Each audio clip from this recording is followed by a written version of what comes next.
சண்டாளர்னு நாங்கள் என்ன பண்ண இருக்கிற பாட்டு கள்ளத்தனம் செய்யும் காதகன் கருணாநிதினு இருக்கிற பாட்டு நான் பாடல, என் தம்பி துரைமுருகனும் பாடல. அதாவது கடந்த வருஷமே சாட்டை துரைமுருகனோட பேட்டியில் அந்த வார்த்தைகள் யூஸ் பண்ணவே தப்பு அப்படின்னு ஒரு பேட்டி கொடுத்துருக்காரு. இந்த வருஷம் அதே ஜூன் மாசத்துல அவர் பயன்படுத்தல. திரும்ப திரும்ப நீங்க தவறா தம்பி, நீங்க தவறா கேள்வி கேட்குறீங்க. அவர் அந்த தப்பு செஞ்சது நீங்க இதுவரை கேட்கவே இல்லையே. நாங்க பேசினால தானே நீங்க நாங்க அதை அப்புறம் முதல்ல கேட்டுட்டு வாங்க. ஐயா கருணாநிதி அவர்கள் பல முறை சலுக்கர்கள் சண்டாளர்கள்லாம் பேசியிருக்கிறாரு. அதை கேட்டுட்டு வாங்க. நீங்க அப்புறம் கேட்குறீங்க, இப்ப கேளுங்க, அப்புறம் மறுபடியும் என்கிட்ட கேளுங்க. சாதிய மத உணர்ச்சி எப்போ வீழுதோ எப்போ தாழுதோ அப்பதான் தமிழருங்கிற இன உணர்ச்சியை பிறக்கும். நாங்க எடுக்கிறதா சாதி ஒழிப்பு, நாங்க எடுக்கிறதா. அப்புறம் நீங்க வேணும் சும்மா 19 அவர்கள் சாதி பேசுறாங்க, சாதி பேசுற பாசுறாங்க. சாதி பேரை வச்சுக்கலாம்னு என்னைக்கு நாங்க பேசிக்கிறோம்? நாங்க பேசிட்டா அப்படியே நெஞ்செல்லாம் புண்ணாயிருது, காதல் அப்படியே ஈயத்தை கட்சி ஊத்துற மாதிரி உங்களுக்கு ஆயிடும். எங்களை திட்டும்போது உங்களுக்கு தேன் வந்து பாயுது. ஏதோ அதிகாரத்தில் இருக்கிறவனா அப்படியே ஐயோ எங்களை அசிங்கப்படுத்திட்டு நீங்க பண்ண அக்கிரமமும் உங்களுக்கு வாக்கு செலுத்தி ஆழம் வச்ச இந்த மண்ணுக்கும் மக்களுக்கும் செய்த துரோகங்கள் பட்டியலிட்டு பேசலாமா? இந்த மலை உங்களுக்கா? இந்த பூமி உங்களுக்கா? பரம்பரை சொத்தா? இல்லை, உங்கள் பிள்ளைகளிடத்து நீங்க வாடகைக்கு வாங்கி வாழ்றீங்க. அவன் மாநிலத்தில் இருக்கிற பால் விற்பனை அந்த இது அமுது இங்கே வரைக்கும் பரவுது, விரிவடை செய்யறான். நீங்க 40,000 கோடிக்கு சாராயம் விற்கிறீங்க.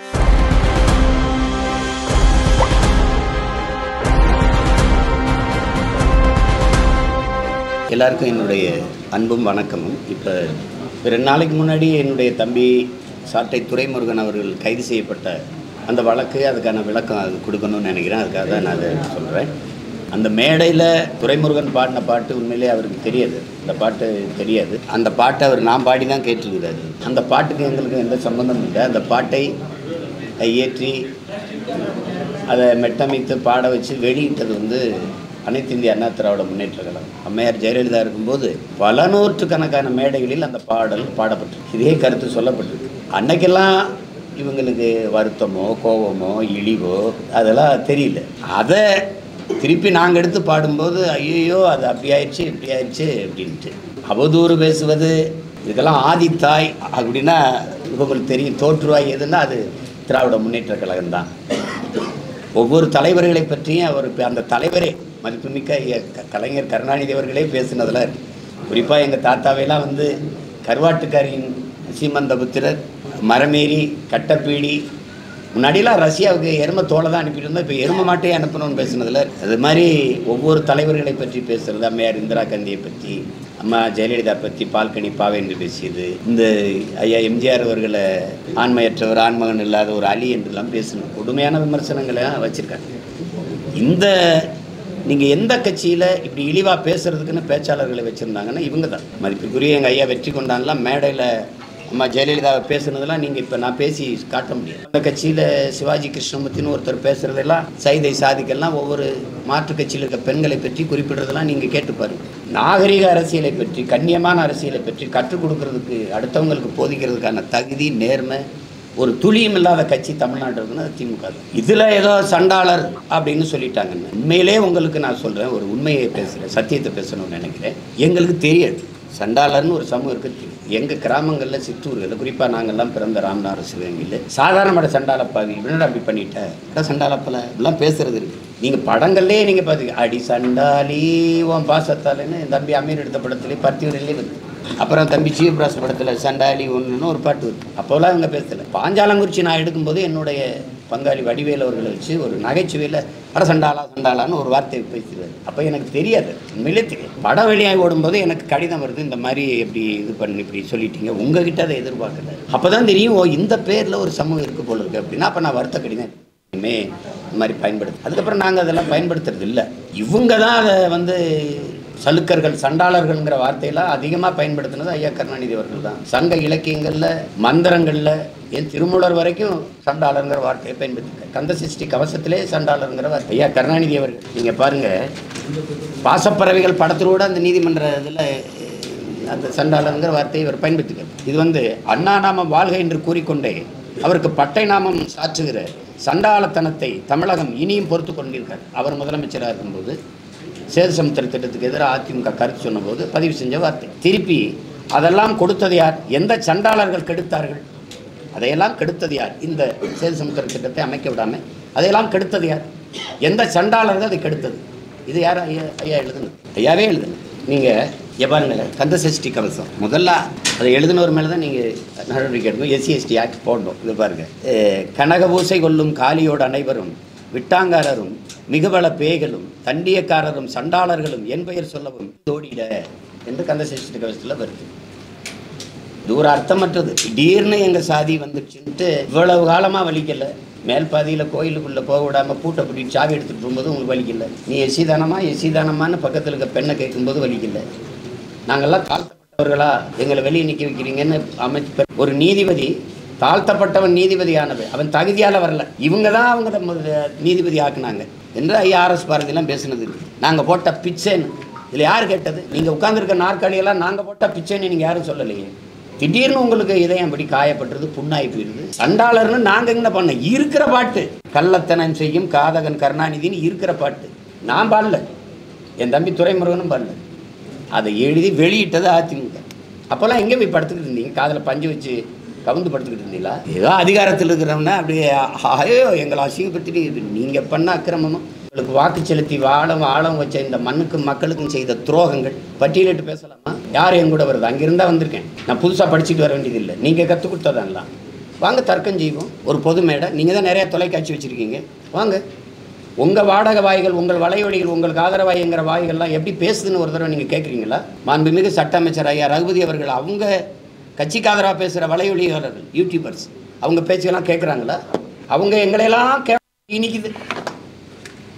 நாங்கள் பேசிட்டா அப்படியே நெஞ்செல்லாம் புண்ணாயிருது, காதில் அப்படியே ஈயத்தை காய்ச்சி ஊற்றுற மாதிரி உங்களுக்கு ஆயிடுது. எங்களை திட்டும்போது உங்களுக்கு தேன் வந்து பாயுது. கன்னியாகுமரியில் பேசினாருங்க துறை, கன்னியாகுமரியில் பேசினார், புதுசாக ஒன்றும் பேசலை. அதுவும் நான் பேசினது தான். நீங்கள் உங்களுக்கு ஒன்று சொல்கிறேன், முல்லை பெரியாற்று அணைக்கு கீழே பேபி அணைன்னு ஒன்று இருக்குது. அந்த அணையில் தான் நீரை தேக்கி நம்ம எடுக்கணும். அதில் மரங்கள் அடர்த்தியாக கொஞ்சம் இருக்கிறதுனால, கொஞ்சம் பெரிய மரங்கள் இருக்கிறதுனால நீரை அதிக அளவு தேக்க முடியல. அந்த மரத்தை வெட்டி கொஞ்சம் ஆழப்படுத்திட்டா அதிக அளவு நீரை தேக்கலாம்ங்கிறது இருக்கிற யதார்த்த நிலை. இந்த மரத்தை வெட்டிக்கிறவனு கேரளா அரசுக்கிட்ட அனுமதி எத்தனை ஆண்டுகளாக தமிழ்நாடு அரசு கேட்கும்னு நினைக்கிறீங்க? நீங்கள் சொல்லுங்கள். ஒரு தோராயம் 45 ஆண்டுகளாக தர மறுக்கிறாங்க. கடைசியாக ஐயா பினராயி விஜயன் தந்துட்டார். ஆனால் அது போகும்போது எதிர்த்து வழக்கு போட்டு உச்சநீதிமன்றத்தில் அதை மறுத்துடுறாங்க. ஒரு மரத்தை வெட்டக்கூடாதுங்கிறத நம்ம ஏற்கிறோம். ஆனால் மரத்தை வெட்டிட்டா நட்டு வச்சு வளர்த்துற முடியுங்கிற யதார்த்தம் இருக்குது, இயற்கை உண்மை இருக்குது. ஆனால் வெட்டிட்டா வளர்க்கவே முடியாதுங்கிற, மரத்தை வெட்ட அனுமதிக்காத கேரளா என்னுடைய மேற்கு தொடர்ச்சி மலையில் கன்னியாகுமரியில் மலையை வெட்டி அப்படியே 80 லட்சம் டன் அதானியுடைய விளிங்க துறைமுகத்துக்கு எடுத்துகிட்டு போகுது. 80 லட்சம் டன் அவங்க சொன்னது, அவ்வளோதான் எடுக்குமா? மதுரை உயர்நீதிமன்றத்தில் ஒரு வழக்கு வருது.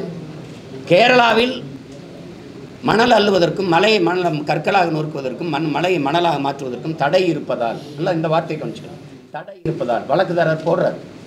தடை இருப்பதால் தமிழ்நாட்டிலிருந்து மலையை மணலாக கற்களாக எடுத்துகிட்டு போக நீங்கள் அனுமதிக்கணும்னு நீதிமன்றத்தில் அனுமதி கேட்குது. தமிழ்நாடு அரசு அதுக்கு எந்த எதிர்ப்பும் தெரிவிக்கலை. நீதிபதி சொல்கிறார், ஒரு நாளைக்கு 700 லாரிகளில் நீங்கள் எடுத்துகிட்டு போகலாம். அந்த நீதிபதி ஏன் கேரளாவில் தடை இருக்குன்னு கேட்டிருக்கணுமா இல்லையா? இப்போ என்ன கோவம்னா, அவன் நல்லா ஆத்தாளுக்கு அப்பனுக்கும் பிறந்தவன் இங்கே ஆள்றான் அப்படின்னு வரும்ல. என் மலை எனக்கு, என் வளம் எனக்கு, என் மண்ணின் வளத்தை நான் பாதுகாக்கணும்னு நினைக்கிறவன் தானே எனக்கு தகப்பனாக இருக்க முடியும். மற்ற மாநிலங்கள்லாம் பெற்றவனே அப்பனாக இருக்கான், எங்களுக்கு மற்றவனே அப்பனாக இருக்கிறதுனால தான் இந்த சிக்கல். ஏன் அதை பற்றி கவலைப்பட மாட்டேங்கிற? ஒருத்தங்க எடுக்கல, வெட்டுனா வளர்த்துற முடியுமாடா, அந்த மரத்தை வெட்டுனா வளர்க்க முடியுமாடா மலையன் ஏன் கேட்கல?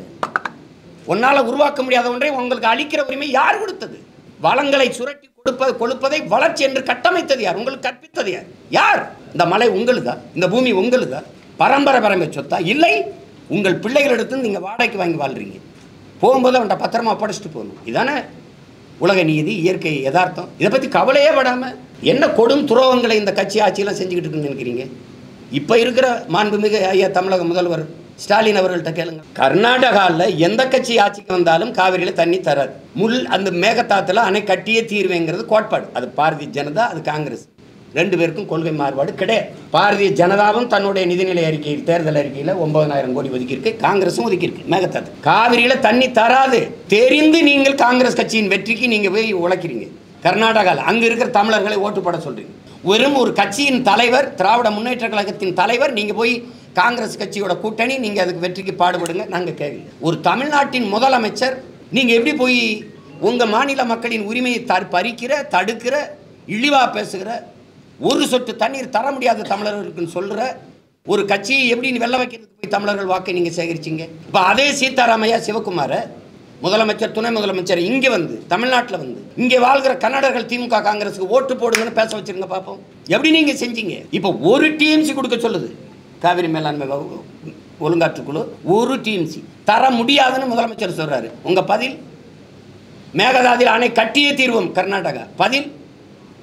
எவ்வளோ பெரிய துரோகம்! எது சொல்லிட்டான்னு சீமான வந்து நீ இருக்கிற பாட்டை பாடின, எத்தனையோ பாட்டை பாடுற மாதிரி இருக்கிற பாட்டை பாடின, அதுக்கு உருவமே இருக்கிறீங்க. உங்கள் உருவமே கர்நாடகாவில் இருச்சான், அப்படியே பிணை மாதிரி தூக்கிட்டு போனான், செருப்பை கழட்டி அடித்தான், தீ வச்சு கொளுத்தினான். நீங்கள் கண்டிக்கலை, உங்கள் கட்சி கண்டிக்கலை, உங்கள் கூட்டணி கட்சி கண்டிக்கலை. தமிழ்நாட்டில் நான் ஒரே ஒருத்தன் தான் ஏற்று பேசினேன். எப்படா என் முதலமைச்சர் அசிங்கப்படுத்துவாயின்னு? ஏன்னா எனக்கு தன்மானம் இருக்குது, சூடு சொரணை இருக்குது, இனமானம் இருக்குது. ஒன்றுமே கண்டிக்கல. இதெல்லாம் விட துரோகம் இருக்கா? கேளுங்க, நீங்கள் கேளுங்க. இத்தனை நேற்று வரைக்கும் 13 பேர் மீனவனை கைது பண்ணியிருக்கான். அதுக்கு முன்னாடி 26 பேர், எத்தனாயிரம் பேர் சிங்கள சிறைக்குள்ள இருக்கான். எவ்வளவு படகுகள் பறிப்பு, எவ்வளவு வாழைக்கிழிப்பு, எவ்வளவு சித்திரவதை. ஒரு பிரச்சனைக்கு தீர்வு காணதில்லை.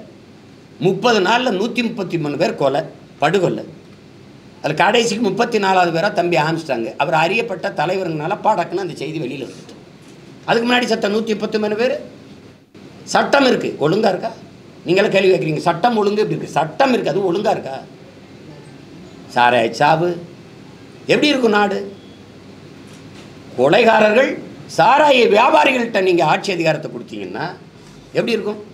இந்த நசுதீன் சார்னு ஒரு நடிகர் இருக்கார், அவர் கேட்குறாரு, ஒரு பைத்தியக்காரன் நகரத்தை தீ வச்சு கொளுத்திட்டான், எரியுது, மக்கள் பதறி ஓடுறாங்க. பைத்தியக்காரன் நகரத்தை கொளுத்திட்டான், ஊரை கொளுத்திட்டான், அவன் கையில் தீப்பெட்டியை கொடுத்தா பைத்தியக்காரன் யாருன்ட்டு? நம்ம தான் தொடர்ச்சியாக அந்த பைத்தியக்காரங்க கையில் அதிகாரத்தை கொடுத்து என்ன சேட்டை இது? கன்னியாகுமரியில் பேசின துறை, நான் பேசினதான் அவர் சொல்கிறார். அந்த நேரத்தில் இந்த மலையை வெட்டி ஏற்றுறதை நீங்கள் தடுக்கலையே, என் மணலை நீங்கள் என் மலையை மணலாக உங்களால் எப்படி பார்க்க முடியுது? என் தாயின் மாறு அறுக்கிறீங்களே, பூமி தாயின் மாறு அறுத்து கொண்டு போறீங்களே. மலையிலிருந்தானே அருவி, அருவியிலிருந்தானே ஆறிலிருந்தானே நீர், நீர்லேருந்தானே சோறு, சோறுலேருந்தானே வயிறு, வயிறுலேருந்தானே உயிர், உயிர்லேருந்தானே வாழ்க்கை. அப்போ நீங்கள் இப்படி பண்ணுறீங்களேன்னு கேட்டதுக்கு அங்கே வழக்கு.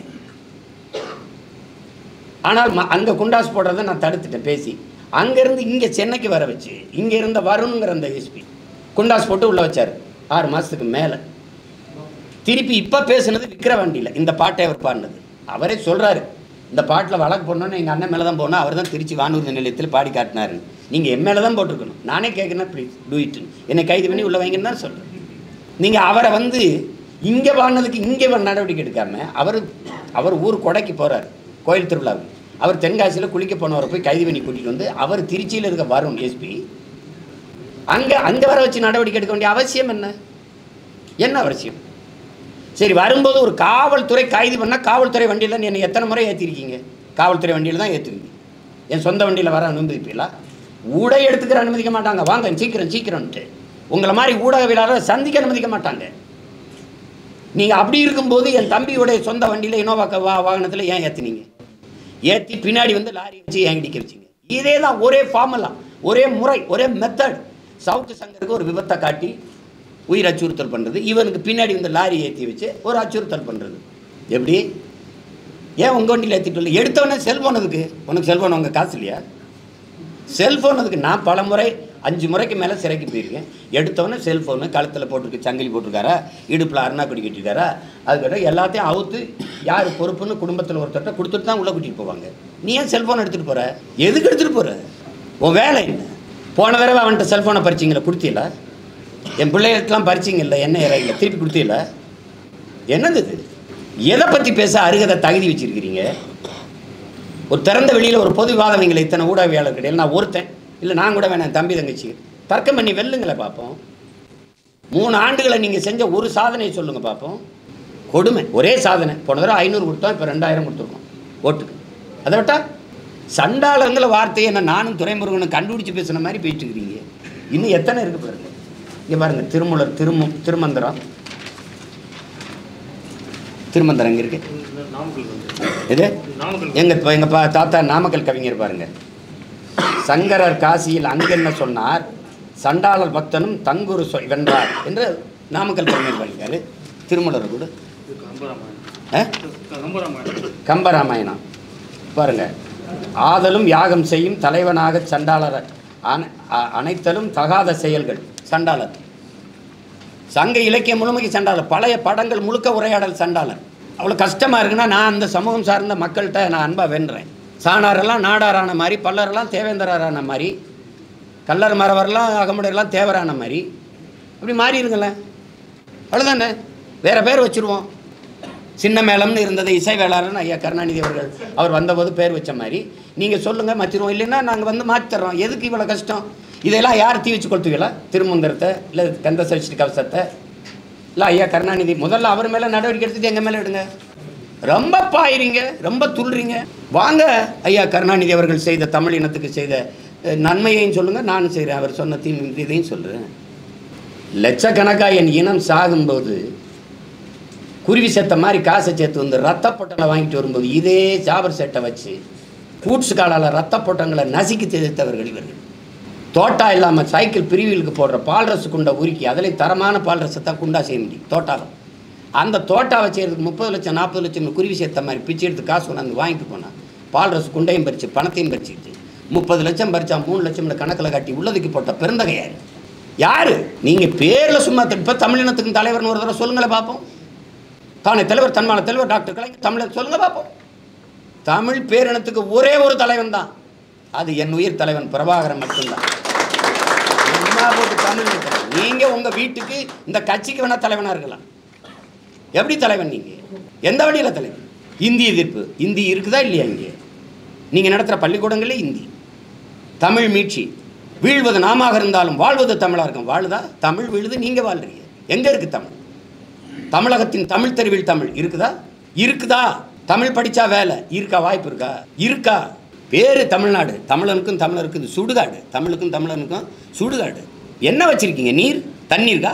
குடிக்க தண்ணி, படிக்க பள்ளிக்கூடம். பலாயிரக்கணக்கான பள்ளிக்கூடங்களை மூடிக்கிட்டு வரும்போது பலாயிரக்கணக்கான டாஸ்மார்க்கை திறந்துக்கிட்டு இருக்குது. குஜராத்தை ஆண்டு ஒன்றுக்கு 55,000 பால் விற்கிது. அவன் மாநிலத்தில் இருக்கிற பால் விற்பனை அந்த இது அமுது இங்கே வரைக்கும் பரவுது, விரிவடை செய்கிறான். நீங்கள் 40,000 கோடிக்கு சாராயம் விற்கிறீங்க. சாராயம் விற்று வர்ற காசில் நாட்டுக்கு நல்லது செய்கிறங்கிற நம்ம நீங்கள் இந்த நாட்டு மக்கள் நம்புறது எப்படி? அப்புறம் என்ன நன்மை இருக்குது? இத்தனை கொலைகளும் மிகுந்த போதையில் தான் செய்யப்பட்டிருக்கு. நீங்கள் உங்கள் மனச்சான்ற சொல்லுங்கள். தம்பி ஆம்ஸ்டாங்க அவர் வீட்டு வாசலில் வெட்டி 6 பேரும் மது போதை இல்லாமல் அல்லது இந்த போதைப் பொருளின் ஊக்கம் இல்லாமல் வெட்டியிருக்க முடியும். நீங்கள் நம்புறீங்களா? சொல்லுங்கள், யாராவது சொல்லுங்கள், நம்புறீங்களா? அவனை பார்த்தாலே பயந்துருப்பான். போதையிலன்னா கிட்ட நெருங்கி இருக்க முடியாது. இத்தனை கொலைகளும் போதையால் தான். எப்படி சட்டம் இருக்கும், ஒழுங்கு இருக்கும்? நீங்கள் எல்லாம் குண்டு போட்டு கொள்றதான் படுகொலைன்னு நினைக்கிறீங்க. குடிக்க வச்சு கொள்றதுக்கு பேர் என்ன? பேர் என்ன? ஒரு அரசு சொல்லுது விக்கிரவாண்டி தேர்தலில் 6 பேர் சல்லக்காரஞ்சு கள்ளச்சாரம் கொடுத்து விழுந்துட்டான், ஆனால் ஆஸ்பத்திரி சேர்த்துட்டு சொல்லுது புதுச்சேரியிலேருந்து வந்துருச்சு. நீங்கள் போயிட்டு புதுச்சேரியிலேருந்து வாங்க, எத்தனை தடவை சோதிக்கிறான் வண்டியை நிறுத்தின்னு. அத்தனை சோதிச்சு அங்கேருந்து மதுப்பாட்டில் இங்கே வரக்கூடாதுன்னு தடுக்கிறவன் சாராய போட்டத்தை எப்படி உள்ள விட்டான்? யாருக்கு தெரியாமல் வந்துருச்சா? இதை சொல்கிறதுக்கு வெக்கமாக தோற்று போச்சா அரசு? என்னமா ஒன்று ஒரு நாங்கள் அப்படியாவது இப்படியாவது அப்படி செய்யும் தான் தெரியும். புதுசாக என்ன ஜெயிலுக்கு போகிறேன்னா சும்மா இருந்த பையனை உங்கள் அப்பா ஜெயிலில் போட்டு தமிழ்நாட்டுக்கு என்னை அடையாளம் கட்டி விட்டார். இன்னொரு தடவை நீங்கள் என்ன போடுங்க, எனக்கு ஒன்றும் இல்லை, ஒரு வேலை இல்லை. உள்ளே போய் நல்லா படித்து குறிப்பெடுத்துட்டு வந்து மறுபடியும் உங்களை தான் வச்சு செய்வேன். வேற என்ன? இப்போ கேட்குறதுக்கு எந்த பதிலும் இல்லை உங்ககிட்ட. ஆவின் பால் விற்பாங்க. எங்கன்னு கேட்டால் பதில் சொல்லுங்க. முதலமைச்சர் பால் வளத்துறை அமைச்சரை பேச சொல்லுங்கள். மாட்டு பால் விற்கிறீங்களா? மாடுங்க. இது ஒரு அரசு, இதுக்கு வந்து ஆதரவு, அதுக்கு ஒரு அப்பப்போ தேர்தல்.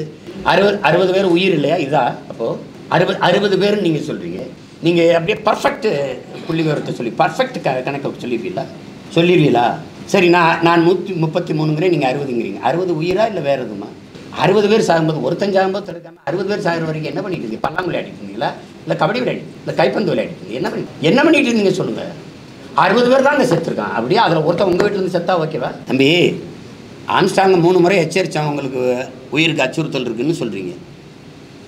என்னை கூட தான் என் கட்சிக்காரங்க பூரா சொல்கிறாங்க, வெளிநாடு இருக்கிற உறவினர்லாம் சொல்கிறாங்க, பாதுகாப்பாக இருங்க, உடல்நலத்தை கவனிங்க, கொஞ்சம் பாதுகாப்பாக இருங்க, அண்ணன் பாதுகாப்பை பலப்படுத்துங்க. இது எச்சரிக்கை. காவல்துறை வந்து உங்கள் உயிருக்கு அச்சுறுத்தல் இருக்குது, எச்சரிக்கையாக இருங்கன்னா நீங்கள் சொல்லக்கூடாது. நீங்கள் பாதுகாப்பு கொடுக்கணும். அதுக்கு தான் காவல்துறைன்னு பேர். காவல் காக்கிறவரை நீங்களே உங்களை பாதுகாத்துக்கிறீங்கன்னா அப்புறம் போலீஸு தெரிவிச்சிருக்காங்க. நீங்க பேசுறதுக்கு மத சண்டையும் சாதி சண்டையும் நீங்க ஏற்படுத்துறதா பேசிருக்கு அப்படின்னு சொல்லியிருக்காங்க. எப்படி பாக்குறீங்க? நான் எங்கள் அண்ணன் கவுண்டமணி பங்காளி வடிவேல் நகைச்சுவை போல பார்க்குறேன். வேற ஒன்றும் அவங்களுக்கெல்லாம் பதில் என் தங்கச்சியை என் தம்பியை கொடுப்பாங்க. ஐயா ஸ்டாலின் ஏதாவது சொல்லியிருக்காரா? நான் சொல்கிறேன். அவர் சொல்ல இல்லை, அப்போ அது எனக்கு இல்லை, வேற யாருக்கும். இந்த திராவிட அரசியலை என் தம்பியெல்லாம் தெரிஞ்சுக்கணும். இவருங்க அந்த வரலாறு வேணாம், அதுக்கு ஒரு பிரச்சனையை தீட்டு வருவாங்க. எங்கள் ஐயா அன்புமணி வந்து அவர்களுக்கு விவசாயத்தை பற்றி என்ன தெரியும்னு கேட்குறாரு. இதுக்கு பதில் யார் சொல்லணும்? கேள்வி யாருக்கு? எங்கள் ஐயா ஸ்டாலினுக்கு. ஐயா அன்புமணிக்கு பதில் அவர் தான் சொல்லணும். ஆனால் ஐயா எம்ஆர்கே பன்னீர்செல்வம் சொல்லுவார். ஐயா விஜயகாந்த் வந்து ஐயா கருணாநிதிக்கு ஏதாவது கேள்வி எழுப்புனா அவர் தானே சொல்லணும். உங்களுக்கு கேள்வி வச்சா நீங்கள் தானே பதில் எழுதணும். வேற ஆள் உங்களுக்கு பதில் எழுதுனா மால் ப்ராக்டிஸ் ஆயிரும். ஆனால் ஆற்காடு வீராசாமி ஐயா தான் சொல்லுவார். எங்கள் அண்ணன் திருமாவளவன் ஏதாவது திமுக ஏதாவது கேள்வி கேட்டால் அந்த கட்சியில் இருக்கிற ஒருத்தர் இல்லாமல் காங்கிரஸில் இருக்க அம்மா யசோதாவை வச்சு பேச விடுவாங்க. அது மாதிரி இத்தனை பேர் இருக்கும்போது நான் கேட்டது உங்ககிட்ட, பேசுறது உங்கள் அப்பாவை பற்றி. ஒன்றும் உங்கள் அப்பாவை பற்றி எப்படி பேசுவாசிமான்னு நீங்கள் கேட்கணும், இல்லை உங்கள் மகன் அவர் பேரன் பேசணும். அதை விட்டுட்டு சம்மந்தம் இல்லாத ஒருத்தர் அவங்க கருணாநிதி மகளா இல்லை மருமகளா? எதுக்கு என்கிட்ட பதில்? நீங்கள் எதுக்கு குறுக்க பாயிறீங்க? என் தம்பி இந்த சிவகார்த்தியை நடித்த கூட வேலையில் வருத்தப்படாத வாலிபர் சங்கத்தில் ஓரமாக போய் நின்று விளையாடு கேட்பான். அதான் சொல்லணும், வேற என்ன சொல்ல முடியும்?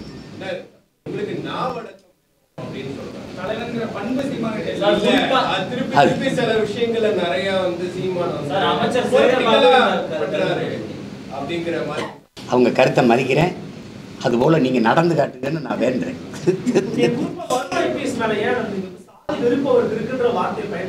அதை நான் வந்து பார்க்குறேன் சொல்றேன். அவரை மறக்க சொல்லுங்க, பார்க்குறேன் சொல்றேன். அது நடக்குதுன்னு எனக்கு தெரிஞ்சதுனால சொல்றேன். சும்மா வந்து சொல்ல முடியாதுல்ல, அவர் பொதுமா போகிற போக்கில் சொல்ல முடியாது நீங்கள் பண்ணுற மாதிரி. இப்போ நீங்கள் எதிர்பார்க்குற தலைவனுக்கான தகுதி எனக்கு இல்லை. நீங்கள் சொல்கிற உங்கள் அப்பாவை கலைஞரின் முரட்டு பக்தர்னாங்க. இது ஒரு பெரிய திருட்டு கூட்டம், அதுக்கு சின்ன கூட்டம். நீங்கள் எதிர்பார்க்குற தலைமை எனக்கு எப்படி இருக்கும்? கருணாநிதி பிரபாகரன்னா தான் செத்தாலும் சரி வாழணும்னு நின்னவங்க, பெத்த பிள்ளைகளுக்கெல்லாம் பதவி கேட்டு நின்ன நீங்கள் எங்கே? பெத்த பிள்ளைகளையெல்லாம் தன் இனத்தின் விடுதலைக்கு சாக கொடுத்த ஏன் தலைமை எங்கே? அப்போ நான் எப்படி நீங்கள் எதிர்பார்க்குற தலைவனா நான் எப்படி இருக்க முடியும்? நீங்கள் எதிர்பார்க்குற தலைமை பண்பு என்கிட்ட இல்லைன்னா நான் உண்மையிலே பெருமைப்படுகிறேன், நான் சிறந்த தலைவனாக இருக்கிறேன்னு தான் அர்த்தம். அதனால் ரொம்ப நன்றி. வேற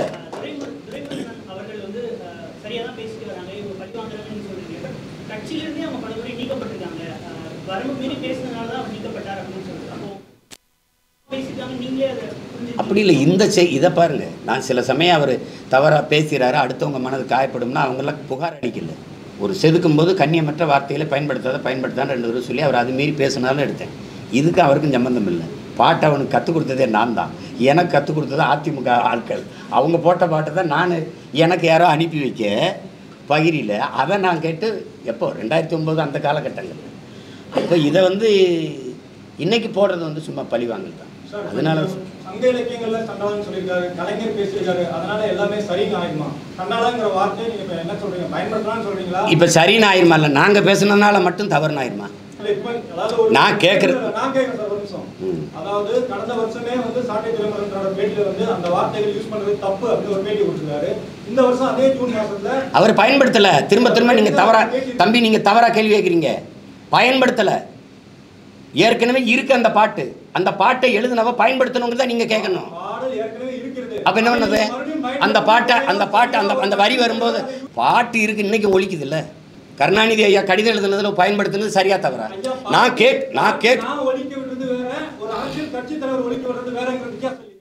கட்சி தலைவர் எப்படி இது? அவர் கொலை பண்ணா நியாயம் ஆயிரும், நாங்க கொலை பண்ணா குற்றம் ஆயிருமா? ஏங்க ஏற்கனவே அவர் எழுதுனது அந்த குற்றத்துக்கு அவர் பொறுப்பேற்கட்டுங்க. அவர் இல்லை, இறந்துட்டாரு, அவர் மகன் முதலமைச்சராக இருக்காரு. ஆமாம், அந்த மாதிரி எழுதுனது தவறு, வருந்துட்டோம், நாங்கள் வருந்துறோம். அங்க கேட்டுட்டு வாங்க.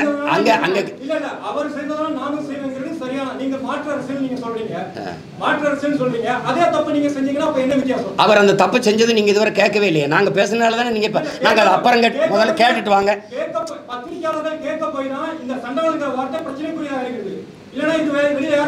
யாரு கேட்க போனீங்க? எங்க பேசுனீங்க? நீங்க எங்க பேசுனீங்க? இது வந்து தவறான வார்த்தை, இது அதிகம் பயன்படுத்தக்கூடாது அப்படிங்கிற ஒரு விழிப்புணர்வு வந்திருக்குது. இப்ப நீங்க கேட்டியா நான் கேட்கிறோம், நீங்க கேக்குறீங்க, அப்ப நீங்க எப்படி யூஸ் பண்ணலாம்? ஏங்க நீங்கள் என்னங்க இவ்வளோ காலமாக இருக்குது அவர்கிட்ட கேட்காம நீ எப்படி பண்ணலாம் யார் தவறு செஞ்சாலும் பிரச்சனை இல்லை, நாங்கள் பேசினா தப்பாயிடும் உங்களுக்கு. நீங்கள்லாம் ஏன் பயன்படுத்தினீங்க நான் கேட்குறேன். நாங்கள் கொஞ்சம் இருங்கங்க. எங்க தப்புன்னு தெரியும். நாங்கள் அந்த மாதிரி நீங்கள் இது பேசுறது ரொம்ப இதாக இருக்குது. நீங்கள் அந்த பாடலை ஒருத்தர் திரும்பி ஒரு தடவை பாடுறாரு, அது எப்படி நீங்கள் பயன்படுத்தலாம்னா எப்படி?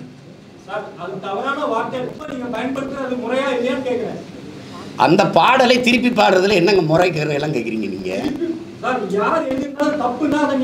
அதை சொல்லுங்க. அவர்கிட்ட போய் கேளுங்க, ஏன் எழுதி வெளியிட்டீங்க, நீங்கள் ஏன் எழுதுனீங்க கேளுங்க.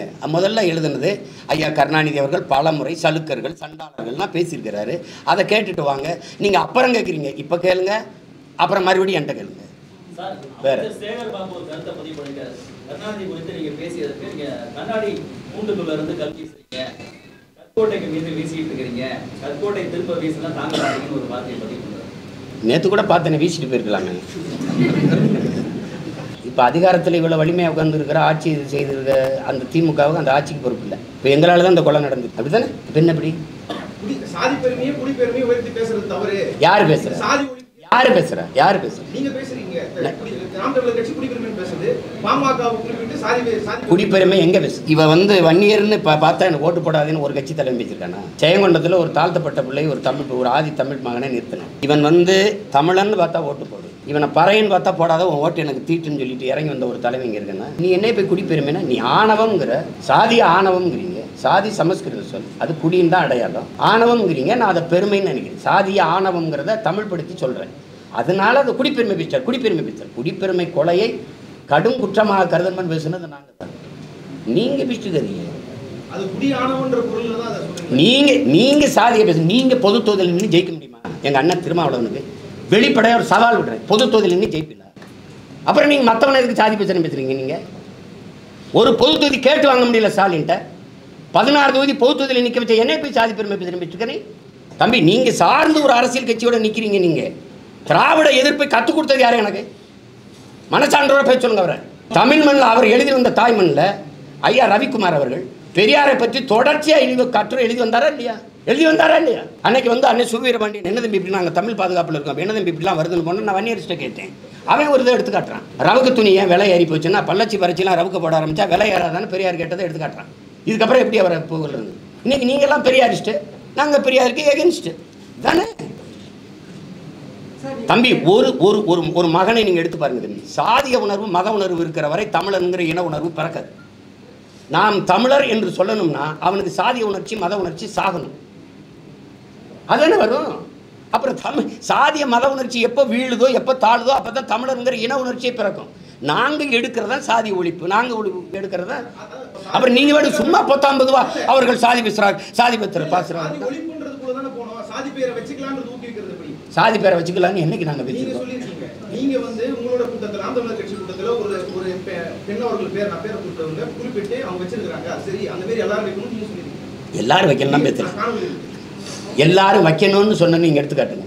இங்க வாங்க தம்பி, ஒன்றும் இல்லை, ரோஷினி நாடாருன்னு போட்டிருக்கான். அவள் போட்டவன் என்ன சொல்கிறா, நீங்கள் ஏன் போட்டிருக்கீன்னு கேட்டதுக்கு அவங்க அப்பா வந்து பணம் ஏறல, ஆனால் அவங்க பரம்பரை ஏறிச்சு. அவள் சொல்கிறா என்னுடைய வேர் எங்கே இருக்குன்னு எனக்கு தெரியணுங்கிறதுக்காக நான் வச்சுருக்கேன். அதெல்லாம் பண்ண நீங்கள் எல்லாரும் போட்டுக்கணும்னு சொல்லி அப்படியே சாதி அடையாளம் கூடாது, சாதிய ஒழிப்புன்றதுக்குள்ள போன்ற போது நீங்கள் அந்த அடையாளத்தை மறுபடியும் வச்சுக்கலாம்னு சொல்கிறது. நீங்கள் அதை ஒழிக்க போராடுறவன்ட்டே இதை கேட்டுக்கிட்டு இருந்தீங்கன்னா நான் ரெட்டியாரு, நாங்கள் என்ன ரெட்டியார் தெலுங்குல தான் ஓட்டு கேட்பேன்னு. ரெட்டியார் மாநாட்டில் பேசுனா ஐயா நேருவையும் கேகே சாரும் கேள்வி கேட்காத, நீ என்ன கேட்குற? திரும்ப பேசிட்டுக்கிற. தமிழ்நாட்டில் தொடர்ந்து மக்களால் தேர்ந்தெடுக்கப்பட்ட தலைவர்கள் மட்டும்தான் நாம் தமிழர் கட்சி இழிவுபடுத்துறதா குற்றச்சாட்டு இருக்கு. ஏன்னா நீங்களே தொடர்ந்து கருணாநிதி அவர்களை இழிவுபடுத்திருக்கீங்க, ஜெயலலிதா அவர்களை இழிவுபடுத்திருக்கீங்க, முன்னாள் முதலமைச்சர் ஜெகத்யார் தொடர்ந்து இந்த மாதிரி பேசுறீங்க. ஜெகத்யார் நீங்களே பேசுறீங்க. ஜெயலலிதா அவர்கள் முன்னாள் முதலமைச்சர் தான். ஆட்சியாளர்கள் வந்து செய்யற தவறை சுட்டி காட்டக்கூடாதுன்னு இல்லையா? அந்த இழிவு என்ன, அந்த இழிவு என்ன சொல்லு. அதாங்க அது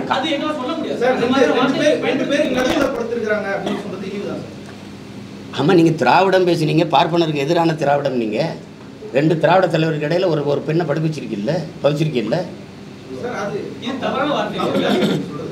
படுத்திருக்கிறது தவறாங்க. படுத்திருக்கிறாருன்னு அப்போ நீங்கள் படுத்தீங்கன்னா அப்படி சொல்லுவாங்க. அவர் சாஞ்சிருக்கிறார், அப்படியே சாஷ்டாங்கமாக விழுந்திருக்கிறார் அப்படி சொல்லுவாங்க. எதாவது தவறுன்னு ஒரு பட்டியல் போட்டு வெளியிட்டுங்களேன். நான் அதெல்லாம் தவறு அப்படின்னு படிச்சுட்டு பேசுகிறேன். படுத்திருக்கிறத படுத்திருக்குன்னு தாங்க சொல்லணும். கடற்கரையில் 8 ஏக்கர் எடுத்து புதைச்சது உனக்கு வழியே தரல. ஒரு கடற்கரை தமிழின மக்களின் பொது சொத்து புதவழி ஆக்குனது உனக்கு கோவம் வரல. என்னது உங்கள் மீது ஒரு விமர்சனம் வச்சா மத்தவங்க செய்யற குறை காட்டி போறதுல என்ன இருக்கு? அவங்க மீதான இது என்ன விமர்சனம்? ஒரு மனுஷி படுத்திருக்காருன்னு படுத்திருக்கிறதான்னு சொல்ல முடியும் தம்பி. இதில் என்ன விமர்சனம்? உனக்கு என்ன பிரச்சனை? சரி, இனிமேல் என்னன்னா படுத்திருக்கல, அப்படியே சாஸ்டாங்கமாக விழுந்து கிடக்குறாங்கன்னு வேணா சொல்கிறேன், மாற்றிக்கிறேன். சார், தற்போது நீங்க குறிப்பிட்டீங்க சட்ட இலக்கியங்களை காட்டியிருக்கிறாங்க, நான் அந்த பாடலை எழுதுற அதெல்லாம் சொல்றீங்க. இப்போ திரும்பவும் அதே பாடல் நீங்க பொதுவெளியில பாடுவீங்களா இல்ல அதுக்கப்புறம் நிறுத்தி கொள்ளப்படுமா? பாடுவேன். நிறைய பேர் இன்னைக்கு கூட போனேன், ஒரு தடவை பாடி கட்டிட்டு போனார், பாடிட்டாங்க. இதன் பிறகு அவங்க ஒரு குற்றச்சாட்டு வச்சிருக்காங்க. உங்க குற்றச்சாட்டுக்கு குப்பையில போடுங்க தம்பி. குற்றச்சாட்டு என் மேல சொல்றதுக்கு நேர்மையின் தகுதி வச்சுக்கிட்டு வா பேசு. விக்கிரவாண்டி தேர்தலில் மட்டும் தொடர்ந்து உங்க கட்சியுடைய ஓட்டு வந்திருக்காங்க. இது இதை பத்தி உங்களுடைய கருத்து, நீங்க எதிர்பார்த்த வாக்குகள் வந்திருக்கா? அது இடைத்தேர்தலில் நாங்கள் உங்களுக்கு தெரியும், ஒரு அதிமுக அதில் என்ன நடக்கும்னு தெரிஞ்சுதான் அது பின்னடைஞ்சிருச்சு. நாங்கள் அப்படி பின்னடைய முடியாது. வளருகிற கட்சி, நாங்கள் எங்கள் கருத்தை விதைச்சிக்கிட்டு மக்களுக்கு எங்கள் வேட்பாளரை அறிமுகப்படுத்திக்கிட்டு ஒவ்வொரு முதன்மையானது அதை நாங்கள் செஞ்சோம். நீங்கள் இதை எப்படி பார்க்கணுன்னா, உண்மையிலேயே இது தேர்தலாக நடத்தப்படுதா, இதை நீங்கள் ரசிக்கிறீங்களா, ஏற்கிறீங்களா? ஒரு பத்திரிகையாளராக, ஒரு பொது மனிதனா, ஒரு குடிமகனா இந்த போக்கு சரியானது தானே? எல்லா அமைச்சர்களும் அங்கே கூடி ஒரு தெருவுக்கு ஒரு அமைச்சர் நின்றுட்டு எல்லா சட்டமன்ற உறுப்பினர்கள் பாராளுமன்ற உறுப்பினரையும் கூட்டி வச்சுக்கிட்டு நீங்கள் கணக்கில்லாத காசு, துணிமணி, அவங்களுக்கு உணவு, அவங்களுக்கு எல்லாம் கொடுத்து ஒரு அந்த இதிலே வச்சு மக்களை அப்புறம் நீங்கள் வாக்கு செலுத்தி வர்றதில் அதையும் மீறி கள்ள ஓட்டும் போடுறீங்க. இப்போ இது எந்த மாதிரியான அணுகுமுறை? இது எப்படிப்பட்ட ஆட்சி முறை? இதை எப்படி நீங்கள் ரசிக்கிறீங்க, ஏற்கிறீங்க? இதில் என்ன நீங்கள் இதை தேர்தலுங்கிறீங்க? எந்த மாறுதல் இதில் வரும்? இதே அமைப்புக்குள்ளே தான் நம்ம வாழ்ந்தாகணுங்கிற நிலைமைக்கு நீங்கள் தள்ளுறீங்க எல்லாரையும். அப்போ நீங்கள் இதை மாற்றுறதுக்கு என்ன வழின்னு நீங்கள் யோசிக்க மாட்டீங்க. புதிதாக ஒரு ஆற்றல் வந்தால் அதை சிதைக்கிறதுக்கு, அதை ஒழிக்கிறதுக்கு தான் நீங்கள் காசு கொடுக்காம இந்த பிள்ளைகள் போராடுறாங்க அப்படின்னு ஒரு குறிப்பு கூட கிடையாது. ஒன்று சாதிய உணர்ச்சி, மத உணர்ச்சி, இதுக்குள்ளே தான் நிற்கிது. அதிகபட்சமாக காசு, அதான் சாதி, மதம், சாராயம், பணம், சாப்பாடு. இதுதானே இங்கே நீண்ட காலமாக இந்த கட்சிகளின் அரசியல் கோட்பாடாக இருக்குது. இதில் என்ன மாற்றத்தை நீங்கள் பார்த்துட்டீங்க? இப்போ இந்த வெற்றி எப்படி நீங்கள் கொண்டாடுவீங்க? மனச்சான்று இருந்தால் எப்படி கொண்டாடுவீங்க?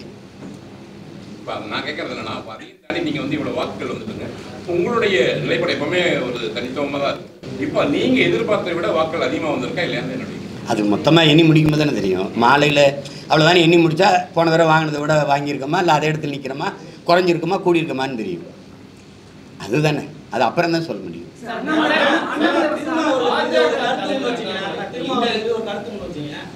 திருமாவர்கள் என்ன சொல்றாரு அப்படின்னா, நான் திமுக கூட நிக்கிறதுக்கு காரணம், எனக்கு எதிரியா நான் RSS பிஜேபி தான் பாக்குறேன். அவங்களுக்காக தான் நான் எனக்கும் காங்கிரஸ் கூட ஒரு கருத்து வேறுபாடு இருக்கு, எனக்கும் அதிமுக கூட ஒரு கருத்து வேறுபாடு இருக்கு, எனக்கும் திமுக கூடயும் ஒரு கருத்து வேறுபாடு இருக்கு. இருந்தாலும் என்னோட பெரிய எதிரியா நான் RSS பாக்குறேன். அவங்கள எதிர்த்து போராடுறதுக்கு எனக்கு சில தகுதிகள் தேவைப்படுது, பலம் ஒன்று தேவைப்படுது அப்படின்றதுலாம் சொல்றாரு. இதனாலதான் திமுக கூட குறிப்பிட்டு சொல்றாரு. அதை நான் ஒன்றும் சொல்லு, அதை நீங்க அப்ப குறிப்பிட்டு சொல்லியிருந்தீங்க. அதனால் ஒன்றும் சொல்ல, அவர் முடிவு பண்ணிட்டாரு இங்கே தான் நம்ம இருக்க முடியும்னா அதை ஒன்றும் சொல்கிறேன். ஆனால் திமுக, RSS, பிஜேபி எதுக்குதாங்கிறது முதல்ல யோசிக்கணும்ல. எதுக்குதான்னு பார்க்கணும். முரண்பாடுகள் இப்போ பாமக ஒரு கொள்கை சொல்லுது, உயிர் கொள்கை, சமூக நீதிங்க. அதுக்கு நேர எதிர் பாஜகவோட கூட்டணி வைக்கிறது உயிர் கொள்கை செத்து போகுது. அப்போ எந்த கோட்பாடு எல்லாருமே என்கிட்ட சொல்கிறது, இப்போ நீ சொல்கிறது சரிதான் விஷயமான்னு தனித்து நிற்கணும், இப்படி நிற்கணும்னா நான் கட்சியை காப்பாற்றணுங்கிற நம்ம கேள்வி அடுத்து என்ன வருது? கட்சியை காப்பாற்றுறதே லட்சியம் ஆகிட்டா இப்போ எந்த லட்சியத்தை காப்பாற்ற நம்ம கட்சியை ஆரம்பித்தோங்கிற கேள்வி வந்து. அப்போ முரண்பாடு இருந்தாலும் நாங்கள் உடன்படுறோம்னா எந்தெந்த முரண்பாடு? காவிரியில் தண்ணி தரவே முடியாதுன்னா, அது கச்சத்தீவை மீட்கவே முடியாதுன்னா, அப்போ எந்த இடத்துல நமக்கு உடன்பாடு? நீங்கள் சொல்லுங்கள், எந்த இடத்துல? நீங்கள் என் தம்பி பாலச்சந்திரனை விடுங்க, இத்தனை எல்லா படுகொலையும் விடு. ஒரு 13 வயசு சிறுவன், அவனை கூட்டிகிட்டு இராணுவ கஸ்டடியில் இருக்கான். அந்த செய்தி இங்கே உளவுத்துறைக்கு, இந்த தமிழ்நாடு அரசுக்கு, இந்தியா ஆண்ட அரசுக்கு எல்லாருக்கும் தெரியும். பிரபாகரன் குடும்பத்தில் ஒருவர் கூட உயிரோடு இருக்கக்கூடாதுன்னு சொன்னாலே அவரோட கட்டி பிடிக்கணுமா? அவரோட போய் அப்படி ஒரு ஓட்டு வாங்கி வெல்லணுமான்னு யோசிச்சுப்பாரு. காங்கிரஸ் எதுக்காக திமுக தூக்கி சுமக்குது? எந்த இடத்துல என் இனத்துக்கு நின்று? மொழி இல்லை வழக்காடுகள உரிமையில் அங்கே தமிழ் மொழி, இல்லை ஆட்சி மொழி, அதிகார மொழி, இல்லை காவிரி நதிநீர் உரிமை, முல்லை பெரியாற்று உரிமை, இல்லை கச்சத்தீவு மீட்பு, இல்லை மீத்தேன் ஈத்தேன் எடுக்கிறது தடுக்கிறது, எந்த இடத்துல நீங்கள் எனக்கு நின்றுருக்கீங்க? எதுக்குமே இல்லை. முழுக்க என் இனத்தை படுகொலை செய்து கொன்றது உலகத்துக்கே தெரியும். அன்னைக்கு எங்கள் அண்ணன் உண்ணாவிரதம் இருந்தது, உங்களுக்கு தெரியும், மரணம் வரை உண்ணாவிரதம் இருந்தது. அன்னைக்கு எதிர்த்தது யார்? இதே காங்கிரஸ் தான். அன்னைக்கு அதிகாரத்தில் இருந்தது இதே திமுக தான். அப்புறம் அதிமுக வந்து டெய்லியும் வந்து அவங்க கூட்டம் பண்ணதான் அதில் வந்து குறிப்பாக வந்து எல்லா தொண்டர் நிர்வாகிகளும் வந்து நாம் தமிழரோட கூட்டணி வச்சுக்கணும்னு சொல்லியிருக்காங்க. உங்களுடைய நிலைப்பாடு?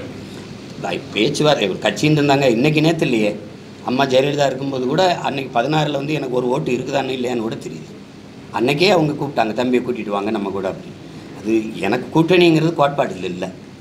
அது ரெண்டாவது, திராவிட இந்த இந்திய திராவிட கட்சிகளோடு நாங்கள் இருக்க முடியாது. ஏன்னா இப்போ நீங்கள் வந்து ஒரு திராவிட கட்சியோட போயிட்டு எனக்கு என்ன அரசியல் இருக்குன்னு சொல்லுங்கள். இருங்க, நான் கேட்குறேன், ஊழல் லஞ்சத்தை ஒழிக்கணும்னு. நீங்கள் ஏற்கனவே இருக்கிற ஊழல் லஞ்ச அந்த கட்சிகள் இப்போ நீங்கள் மாற்றுன்னு பேசுகிறீங்க. எந்த கட்சி ஆட்சியிலிருந்து, எந்த கட்சியின் அரசியல் கோட்பாட்டிலேருந்து மாற்று? இந்த கட்சியிலேருந்து தானே மாற்று. இப்படி தான் எங்கள் முன்னோர்கள் வந்த எல்லாரும் வச்ச கோட்பாட்டை வந்து திருப்பி இந்த கட்சிகளோடவே கூட்டணி வைக்கும்போது அது மாற்றாலாமல் ஏமாற்றாயிடுச்சு. இப்போ நீங்கள் மாப்போசிலேருந்து சீப்பாத்திலேருந்து எங்கள் ஐயா மருத்துவர் ராமதாஸ்லேருந்து எங்கள் அண்ணன் திருமாவளவுலேருந்து அண்ணன் வைகோலேருந்து ஐயா விஜயகாந்த்லேருந்து எல்லாருமே மாற்றுன்னு வந்தால் எல்லாருமே திருப்பி அங்கே போனோன்னே அவங்களுடைய வாக்குகள் கட்ட பாருங்கள். 10.5 ஐயா விஜயகாந்துக்கு பாராளுமன்றத்தில் இப்போ என்ன வாக்குகள் காட்டுது? அது குறையுது இல்லை? அப்போ அதுதான் அங்கே இருக்கிற பிரச்சனை. அண்ணன் வைகோவுக்கு எவ்வளோ இருந்தது, இப்போ எவ்வளோ இருக்குது?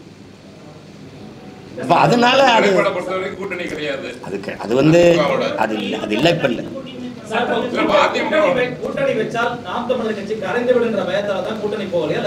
இல்லை நோக்கம் இருக்கு. இப்போ எனக்கு வந்து தம்பி உங்களுக்கு என்ன சொல்லணும், எனக்கு ஒரு கனவு இருக்கு.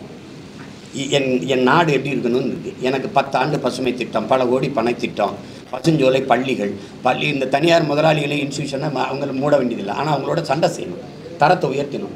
அரசு மருத்துவமனைக்கு மக்கள் திரும்பி, அரசு பள்ளி கல்லூரிக்கு மக்கள் பிள்ளைகள் படையெடுத்து வர்றது கூடணும். கல்வித்தரத்தை உயர்த்தணும். எப்படி கொடுக்கணும்? தனித்திறன் கல்விக்கு முன்னுரிமை கொடுக்கணும். நீரை பெருக்கி இந்த தண்ணீர் விற்கிறத தடை செய்யணும். ஏன்னா உலக உயிர்களின் உயிர் தேவை விற்பனைக்கு இல்லைன்னு ஒரு தடுக்கணும். இந்த நெகிழி பாலித்தீன் இந்த பிளாஸ்டிக் குப்பைகளை தடுக்கணும். ஏன்னா எங்கே பார்த்தாலும் என் நாடு வந்து மகா கவிதையில் கவிப்பேரசு வைரமுத்து எழுதுனதை பாருங்கள். நீங்கள் இந்திய நிலப்பரப்பு எவ்வளோ பெருசு இதோ அதளவுக்கு கடலுக்குள்ளே இந்த பிளாஸ்டிக் நெகிழி குப்பை இருக்குங்கிற. ஒரு திமிங்கல கரை ஒதுங்கிச்சு செத்துன்னு வைத்தறுத்தா 40 கிலோ இடையில பிளாஸ்டிக் கழிவுகள் இருக்குது. இப்போ மீனின் எண்ணிக்கை விட பிளாஸ்டிக்கின் எண்ணிக்கை கூடிக்கொண்டு போகுதுங்கும்போது நம்ம விழித்து கொள்ளணும். அதை நோக்கி பேசினா உங்களுக்கு வேடிக்கையாக இருக்கும். நீங்கள் சாராய பொருளாதாரத்தை விடு, மாற்று பொருளாதார பெருக்கத்துக்கு வா, வேளாண்மை முன்னிறுத்தி தற்சார்பு பசுமை பொருளாதாரத்துக்கு போவோம், நிலமும் வளமும் சார்ந்த தொழிற்சாலையை உருவாக்குவோம். பனை அதிகமாக இருக்கா அது சார்ந்த தொழிற்சாலை, தென்னை அதிகமாக இருக்கா அதுதான் இந்த தொழிற்சாலை, கரும்பு அதிகமாக இருக்கா அதுதான் இந்த தொழிற்சாலை. அங்கே படித்தவன் படிக்காதவன் எல்லாம் அவன் வாழ்விடத்தில் வேலை கொடுப்போம். ஏ கிரேட் ஆசிரியரை நகர்ப்புறத்தில் பணியமர்த்துற, சி கிரேட் ஆசிரியர் தான் சிற்றூருக்கு அனுப்புகிற. அப்போ கிராமங்கள் காலியாகுது. இங்கே கல்வி, வேலைவாய்ப்பு, மருத்துவம் எல்லாம் இங்கே தான் இருக்கணும்னா கிராமங்கள் காலியாகி நகரங்கள் பிதுங்கி வழியுது. இது பேராபத்தானது. ஏன்னா நகரத்தில் இருக்கவனுக்கு உணவு தேவை, பால், முட்டை, அரிசி, பருப்புலாம் அங்கேருந்தான் வரணும். அவன் காலி ஆகிட்டானா இது. அப்போ அவன் வாழ்விடத்தில் நகர்த்தணும். சிற்றூர்களின் பொருளாதாரத்தை சமவீதத்தில் வளர்த்தெடுக்காமல் ஒரு நாட்டின் வளர்ச்சி பொருளாதாரத்தை சமவீதத்தில் வளர்த்தெடுக்க முடியாது. இங்கே ஸ்மார்ட் சிட்டி இருக்குது, ஸ்மார்ட் வில்லேஜ் கிடையாது. அப்போ கிராமங்கள் காலியாகி நகரங்கள் பிதுங்கி வழியுது. நகர்ப்புறங்களில் மக்கள் இங்கே வந்து இங்கேயே 2.5 கோடி இருக்கான். அப்போ வீட்டு வாடகை கூடுது, மின் கட்டணம், மின்சாரம் அதிகம் தேவைப்படுது, தண்ணீர் தேவை அதிகப்படுது, போக்குவரத்து நெரிசலாகுது. ஒரு உயிர் காக்கும் ஊர்தி ஆம்புலன்ஸ் அவசர ஊரியை தூக்கிட்டு கூட குறித்த நேரத்தில் கொண்டு இங்கே சேர்க்க முடியல. அவ்வளவு நெருக்கடி. இப்போ வேணும்னு 10 வருஷம் கழிச்சு கற்பனை செஞ்சு பார்த்தீங்கன்னா பயமாக இருக்குது. கழிவுநீர், மழை நீரே வழிந்து ஓட இங்கே காவாயில் கழிவுநீரும் மழை நீரும் ஒன்றா கலந்து ஓடி சைதாப்பேட்டில் ஒரு 11 வயசு பையன் இறந்து போகிறான். இப்போ இதில் எல்லாத்துலேயுமே மாற்றத்தை கொண்டு வரணும். எனக்கு ஒரு கனவு இருக்குது, இப்படி செய்யணும், இப்படி மருத்துவத்தை தரம் இப்படி உயர்த்தணும். இது யாரோடு சேர்ந்து உயர்த்துறது? அதனால் அந்த கூட்டணிங்கிறதுல நமக்கு இது பிரச்சனை. அது தனித்துவத்தை இழந்துருவோங்கிறனால தான் என் கருத்தை இதையாக ஏற்றுக்கொண்டு ஒரு கட்சி வருதுன்னு வச்சுக்கிறீங்க. இல்லை அண்ணன் சொல்கிறது சரிதான், இந்த மாதிரி கொண்டு வரலாம், நம்ம வேளாண்மை முன்னிறுத்தி இது. ஏன்னா நீங்கள் இன்னும் 10 ஆண்டு கழித்து திரும்பி பார்த்தீங்கன்னா தங்க வத்தவன், வைரம் வத்தவன், இந்த பெட்ரோல் டீசல் வச்சுருக்கவன்லாம் பணக்காரனாக இருக்க மாட்டான். எவன்கிட்ட நீர் சோறு அதிகமாக இருக்கோ அவன் தான் உலக பணக்காரனாக இருப்பான். இப்போ நீங்கள் பார்க்குறீங்க, என் நாடு 150 கோடி மக்கள், 100 கோடி மக்களுக்கு செல்ஃபோன் கொடுக்க, கார் கொடுக்க, இந்த ஏசி, ஃப்ரிட்ஜு, டிவி எல்லாம் கொடுக்க திட்டம் வச்சுருக்கு. ஆனால் நீரும் சோறும் கொடுக்க திட்டம் இருக்கானா? இல்லை, ஒன்றுமே இல்லை. நீ இதில் எதுவும் இல்லாமல் வாழ்ந்துட முடியும். ஏன் சாராயம் இல்லாமல் கூட வாழலாம், சிகரெட் இல்லாமல் வாழலாம், போதைப் பொருட்கள் இல்லாமல் வாழலாம், கொக்கைன்னு அபின்னு கஞ்சா இந்த இதெல்லாம் இல்லாமல் நீ வாழ்ந்துடலாம். நீரும் சோறு இல்லாமல் வாழ முடியாது. இது எல்லாத்தையும் விற்ற முதலாளி பணக்காரனாக இருக்கான். சிகரெட்டு விற்றவன், பான்பராக்கு விற்றவன், கஞ்சா விற்றவன், இந்த சாராயம் விற்றவன்லாம் பணக்காரனாக இருக்கான். ஆனால் சோறு போடுற விவசாயி ஏழையாக இருக்கான், வாழ முடியல, தற்கொலை பண்ணுறான். இந்த நிலையை மாற்றணும்னு நினைக்கிறோம். அதுக்கு எங்களோட ஒத்து போகிறவங்களோட தான் நம்ம அணி சேர முடியும். அது அதுக்கு இப்போ தம்பி, இப்போ என் தம்பி இன்னும் கட்சியே ஆரம்பிக்கல. அவர் ஆரம்பித்து அவர் கருத்தியல் கோட்பாட்டை முன் வச்சு பயணிக்கும் போது தான் ஒத்த கருத்து இருக்கா இல்லையானா ஆய்வு செய்யணும். இன்னும் வந்து 18 மாதங்கள் இருக்குது. 18 மாதங்கள் இருக்குது. குறைஞ்சது ஒரு 12 மாதத்தை விட்டுருங்க, அதுக்கப்புறம் பேசுவோம். ரசிச்சு சிரிச்சிட்டு போங்குது. உங்களுக்கெல்லாம் எவ்வளோ பிரச்சனை இருக்குது, கொஞ்சம் ரிலாக்ஸ் வேணும்ல. சின்ன சின்ன அது நகைச்சுவை காட்சிகளை பார்க்குற மாதிரி பார்த்துட்டு போங்க. ஒரு பொது தொகுதியில் அது ஆதி தமிழ் குடிகளுக்கு என்ன முன்னுரிமை கொடுத்துருக்குன்னு பாருங்க. நாட்டின் முதல் குடி மகன் பிரசிடென்ட் ஆஃப் இந்தியா ராம்நாத் கோயிலுக்குள்ளே போய் வழிபட முடியல. ஒரு மரத்து நிழலில் உட்காந்து குடும்பத்தோட யாகம் வந்து சாமி கும்பிட்டு போனார். நாட்டின் முதல் குடிமகன். இன்றைக்கி இருக்கிற பழங்குடி மகள் திரௌபதி முர்மு கோயிலுக்குள்ள போக முடியல, கட்டையை கட்டி வெளியில் நிறுத்திட்டேன். நீங்கள் ஐயா மோடியும் அத்வானியும் உட்காந்துருக்காங்க, நீங்கள் பார்த்துருப்பீங்க. ஒரு நாற்காலியில் 2 பேரும். அந்த அம்மா ஓரத்தில் கை கட்டி நிற்கிது. இதை விட கேவலம் ஏதாவது உலகத்தில் உண்டா? ஆனால் வெளியில் வந்து பாரத மாதாக்கு மாதாவை நிற்க வச்சுட்டு கை கட்டி நீங்கள் 2 பேரும் நாற்காலி போட்டு உட்காரிங்க. பெண்ணியத்தை எவ்வளோ மதிக்கிறீங்க, பெண்களுக்கு எவ்வளோ முன்னுரிமை கொடுக்குறீங்க, அதுவும் ஒடுக்கப்பட்ட பழங்குடி மக்கள் பிற்படுத்தப்பட்ட மக்களுக்கு என்ன முன்னுரிமை கொடுக்குறீங்கன்னு பக்கத்தில் ஒரு நாற்காலியை போட்டு உட்காருங்கன்னு. பிரசிடென்ட் ஆஃப் இந்தியாவுக்கே இந்த நிலைமைன்னா நானும் நீங்களும் ஏமாத்துறோம் தம்பி. பேசுவாங்க, காதில் தேன் ஊற்றி பயன் இருக்கா தம்பி. வாயில் ஊற்றினா சப்பி சாப்பிட்லாம், காதில் ஊற்றினா என்ன தம்பி இருக்குது? காதிலே ஊற்றுவாங்க. நிற்கலை இல்லைங்க அண்ணன். மனநிலை எங்கள் அண்ணன்ட்ட கேட்குறதுங்கிறது அவர் சார்ந்த இருங்க. அவர் சார்ந்து இருக்கிற தம்பி நான் கேட்குறேன், பதில் சொல்ல விட்டுருங்க. ஒரு கேள்வியே கேட்டுக்கூடாது. அவர் சார்ந்து இருக்கிற, அவர் ஆதரித்து நிற்கிற திமுகவை கேட்குறேன். எங்கள் அண்ணன் ஆராசா முதல்ல எந்த தொகுதியில் நின்னாருன்னு நினைக்கிறீங்க? பெரம்பலூர். அது அப்போ தனி தொகுதி. யார் வாக்கு போட்டிருப்பாங்கன்னு நினைக்கிறீங்க? வெறும் பறையரா? நான் கேட்குறதுக்கு பதில் சொல்லுங்கள். தனி தொகுதியாக இருக்கும்போது வெறும் பறையர் மட்டும் போட்டு எங்கள் அண்ணன் ஜெயிச்சிருப்பாருன்னு நினைக்கிறீங்களா? இல்லை, எல்லாரும் போட்டிருப்பான்ல. இப்போ அங்கே வேலை செஞ்சுருக்காருல்ல எங்கள் அண்ணன். இப்போ பொது தொகுதியாக மாறிடுச்சு. நீ உண்மையிலேயே தமிழ் இன தலைவனாக இருந்தால், எங்கள் அண்ணனை தாழ்த்தப்பட்டவனெல்லாம் தமிழை நான் பார்க்குறதா இருந்தால் என்ன சொல்லினா, நீ நில்லு ராஜான்னு சொல்லியிருந்தா பறையர் மட்டும் இல்லை எல்லாரும் போட்டிருப்பான். போட்டு தானே போன தடவை ஜெயிச்சாரு. நீங்கள் நீலகிரிக்கு எடுத்துகிட்டு போகிறீங்களே. அப்போ உங்களுக்குள்ள சாதியை என்ன? அவர் தாழ்த்தப்பட்டவனாவே நீ பார்த்துட்டு இருந்தீங்க. நாங்கள் அவரை தமிழனா ஆதி தமிழனா நாங்கள் பார்க்குறோம். இப்போ 2க்கு வேறுபாடு இருக்குல்ல. இதே தானே எங்கள் ஐயா இளையராஜாவுக்கு பிஜேபி செஞ்சிச்சு. நீ ராஜ்யசபா கொடுத்த, அங்கே ஒரு விளையாட்டு வீரர்கள் கொடுத்தா, அங்கே ஒரு பிற்படுத்த ஒடுக்கப்பட்டவர் கொடுத்தா, இங்கே தலித்து கொடுத்தவங்க. எங்கள் ஐயாவுக்கு நீ தகுதி பார்த்து கொடுக்கல. அவன் ஈடு இணையற்ற இசை மேதை, 21ஆம் நூற்றாண்டில் ஆகச்சிறந்த இசை மேதை. அவர் தகுதி பார்த்து நீ கொடுக்கலையே, நீ தலித்துன்னு தான் கொடுத்தங்கும் போது கோபமாக வராது. இதுதான் பிஜேபி தாழ்த்தப்பட்ட மக்கள் பக்கம் நிற்கிறது. திராவிட கட்சிகளுக்கு கூட்டணி இல்லைன்னு சொல்லியிருக்கீங்க. சரி, அதே இது வந்து நீங்கள் வந்து நீ அயோத்தியில் வந்து அகிலேஷ் யாதவ் வந்து போய் ஒரு தாழ்த்தப்பட்ட ஒரு மகனை நிறுத்தி வென்றுட்டார். அதை பிஜேபி செஞ்சுருந்தா பொது தொகுதியில் சரியாக இருக்குடா அப்படின்னு நம்ம பேசலாம். அம்மையார் ஜெயலலிதா கூட தலித்தொழில் மேலே ஐயா கொண்டு திருச்சியில் நிறுத்தி வெல்ல விட்டாங்க. அப்படி திமுக தான் முயற்சிச்சிருக்கா தம்பி. அதிமுக உங்களுக்கு தெரியும், சமைச்சு வைக்கிறாரு சாப்பாடு ஐயா தனபால் அவர்கள். இவங்கெல்லாம் சாதி இதில் சாப்பிடல. ஒரு தடவை மறுபடியும் சமைக்கலை. நீ கம்ப்ளைண்ட் போது குற்றச்சாட்டு வந்து இந்த ஜெயலலிதா அம்மையார் கூப்பிட்டு கேட்குறாங்க, என்ன தனபால் ஏன் சமைக்கணும்? அழுகிறாரு. ஏன் அழுகிறீங்க? போன தடவை சமைச்சு வச்சம்மா சாதி பார்த்துட்டு யாரும் சாப்பிடல, இந்த தடவை சமைச்சேன்னா வீணாக தான் போயிடும், நம்ம சமைக்கலாமான்னு இருங்க நான் பார்த்துக்கிறேன்னு உணவுத்துறை அமைச்சராக போடுறாங்க. அது சேட்டை தான். ஆனால் அவரை இது பண்ணுறீங்களாடா உணவுத்துறை அமைச்சராக போடுறீங்க. மறுபடியும் அவரை இழிவுபடுத்துகிறாங்க.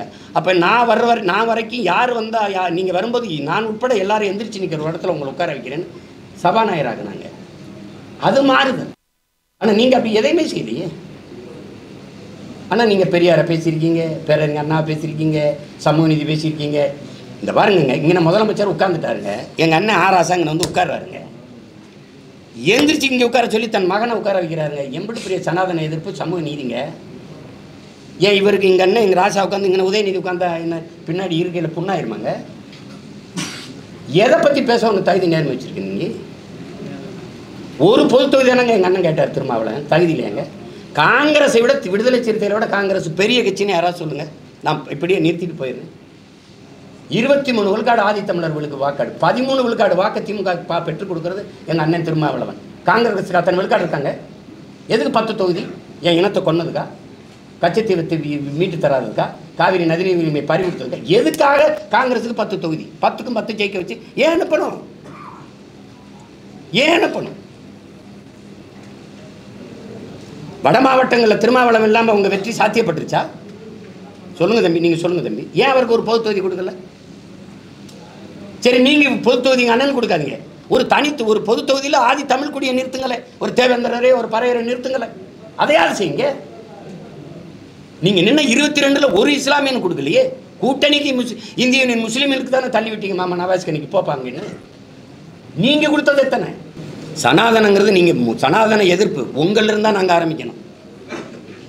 தனிமனித பாதுகாப்பு அப்படின்றது கேள்விக்குறியா இருக்கு. இந்த காலகட்டத்தில் கூலிப்படை கலாச்சாரம் அதிகரித்து வருது. இந்த இதில் வந்து காவல்துறை அதிகரித்து வர்றது யார் ஆட்சிக்கு வந்த பிறகு?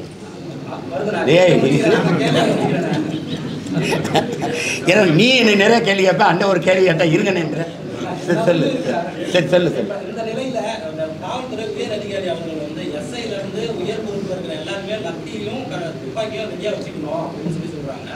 இப்ப தனி மனித பாதுகாப்பு அவங்க பாதுகாத்துக்கிறதுக்கு இதெல்லாம் இருக்கு. தனி மனித பாதுகாப்புக்கு என்னென்ன இருக்கு? கேள்விக்குறியா இருக்கு. இல்லை, தம்பிக்கு கூட ஒரு துவக்கு கொடுத்துருக்காங்க, ஆம்சாங் கூட. எனக்கு கேட்டேன், எனக்கு தரல. 2 தடவை போட்டேன், அது தள்ளி விட்டுட்டாங்க. சரி, அது ஒன்றும் இல்லை. இப்போ நான் என்ன சொல்கிறேன் தம்பி, காவல்துறைங்கிறது குற்றம் நிகழ்ந்த பிறகு பிடிச்சி கூண்டில் நிறுத்தி தண்டனை பெற்றுக் கொடுக்கறது இல்லை. நம்ம தலைவர், எங்கள் தலைவர் எங்களுக்கு கற்பித்தது, காவல்துறை என்பது குற்றவாளிகளை பிடித்து கூண்டில் நிறுத்துவதல்ல அவர்கள் வேலை, குற்றவாளிகளே உருவாகாத ஒரு சமூகத்தை உருவாக்குவதான்னு. நம்மளால துப்பாக்கி லத்தியில் வச்சு இதை சரி செய்ய முடியாது. கற்பித்தல் தான், அன்பு தான். அதை நியாயமாக பேசி அதை புரிய வைக்கணும், அதை இது பண்ணணும். நீங்கள் வந்து எதுக்கு குண்டாசு போடணும்னே உங்களுக்கு தெரியல.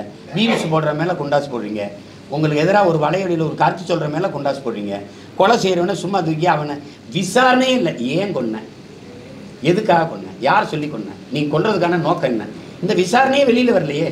அவன் யாரையும் நீங்கள் கைது செய்யலை. எல்லாருமே தம்பி ஆம்ஸ்டாங் கொலை வழக்கில் சரணடைஞ்சவங்க தான். அப்படியே தூக்கி கொண்டு உள்ளே வச்சுட்டீங்க, அப்படியே ரிமாண்ட் பண்ணிட்டீங்கல்ல. கூப்பிட்டு விசாரித்தோம், இதுக்காக பண்ணான்னு சொல்கிறாங்க. ஏன்னா அண்ணன் திருமாவளவன் உட்பட எல்லாருக்குமே இருக்கிற சந்தேகம், கொலையாளிகள் வேறு, சரணடைஞ்சிருக்கிற ஆள்கள் வேறு. அப்போ எதையோ ஒன்று மறைக்கிறதுக்கு யாரோ ஒன்று செய்கிறாங்க. அது யாருங்கிறதான கேள்வி. என்கவுண்டர் எதுக்காக செய்யப்படுதுன்னு இருக்குது.